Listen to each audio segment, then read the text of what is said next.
지난주만 해도 집값 잡는 공급 대책 중 하나로 유력하게 검토되는 듯했던 그린벨트 해제가 주말 새 신중론으로 돌아섰습니다.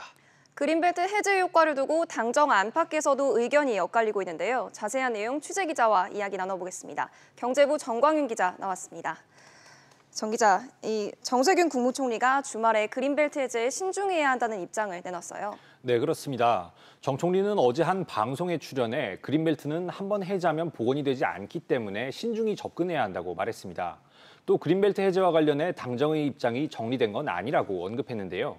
지난주까지 정부가 그린벨트 해제 쪽으로 가닥을 잡고 본격 추진에 들어가는 것 아니냐는 해석들이 나온 것에 대해 선을 그은 겁니다. 또 서울시가 그린벨트 해제에 끝까지 반대를 표명할 경우 국토부 장관 직권으로 밀어붙이는 방안에 대해서도 부정적인 입장을 내놨는데요. 정 총리는 법적으로 가능할지는 모르겠지만 그런 것은 바람직하지 않다고 해명했습니다. 네, 지난주만 해도 거의 그린벨트 해제가 당연시되는 분위기까지 가나 싶었는데 주말에 분위기가 많이 바뀌었습니다. 이유가 뭘까요? 공급 확대의 목적이 결국은 집값 안정인데 오히려 집값을 들쑤실 수 있다는 우려가 커지고 있기 때문입니다. 예. 하필 해제 지역으로 언급되는 곳이 대부분 강남인데 벌써부터 인근 부동산이 들썩이고 있습니다. 해당 지역에선 땅 주인들이 매물을 걷어들이고 있고 주변 아파트 단지는 호가가 1억 원 넘게 뛰고 있는데요. 공급을 늘려 집값을 잡으려던 것이 오히려 지방 돈이 다 서울로 빨려 들어갈 거라는 지역의 반발도 작용한 것으로 보입니다. 네, 그런데 이 그린벨트 해제의 공급 효과가 생각보다 크지 않을 것이라는 지적도 있어요. 네, 그렇습니다. 현재 후보지로 거론되는 지역들을 개발하면 10,000가구에서 20,000가구가량의 주택을 공급할 수 있을 것으로 예상되는데요.